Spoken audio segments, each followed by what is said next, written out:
I know that everyone here will soon be marching over to the Capitol building to peacefully and patriotically make your voices heard.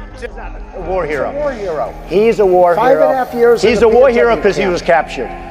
I like people that weren't captured, okay? I hate to tell you. The Capitol is secured and the people's work continues. We condemn the violence that took place here.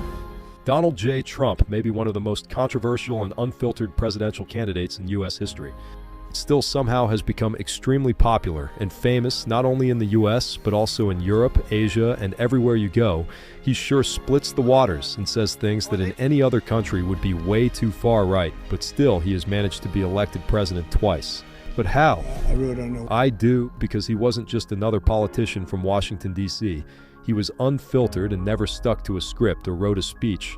He didn't care if he offended potential voters. He said whatever was on his mind. Some people liked it and some didn't. Everybody thought he wouldn't even win the primaries, but he did, and that inspired a lot of people. He was the underdog who somehow managed to enter the presidential race and became the actual Republican nominee. He was not part of the establishment. He just said and did everything straight out. Another thing that makes Trump one of a kind is his speeches. Maybe they weren't the most heartwarming or the best, but he would get his supporters riled up when he gave them. Even though he won the Republican nomination, the polls showed that Hillary Clinton, his opponent, had up to 64% of the vote, while he only had 36%. The Democrats were almost sure Hillary would win, and that lowered the morale of Trump's supporters. Still, Trump assured them he would win.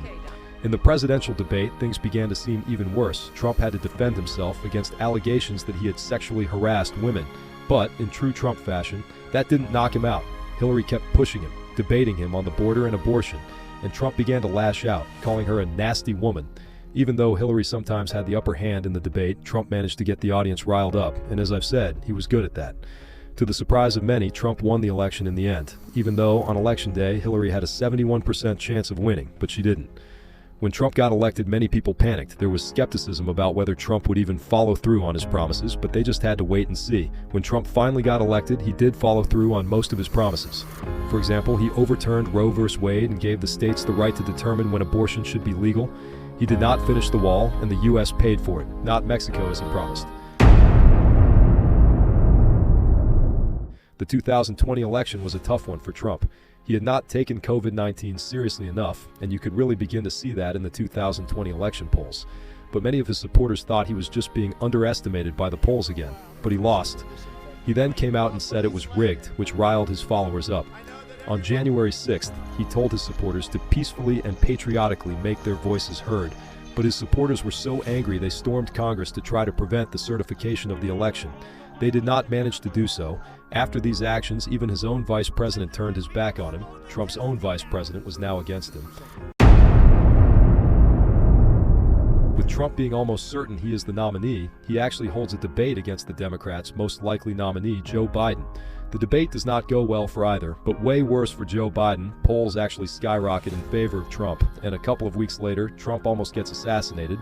Polls go even more in his favor, and Democrats now switch their candidate out to Kamala Harris. Now the tables have turned because Trump had run on the idea that Biden was too old. Biden was 80 and Donald was 78. Now Kamala is the new candidate and Trump is now the old one. With the Stormy Daniels case, plus the 34 felonies, Trump and Kamala are neck and neck in the polls. Then Trump begins to question her ethnicity, which gives Kamala a slight boost in the polls, but it is still very close. Finally, Election Day comes, and Trump wins in a landslide with every single swing state, and the race is not as close as projected. Now we just have to wait and see what Trump and J.D. Vance, his vice president, are going to do.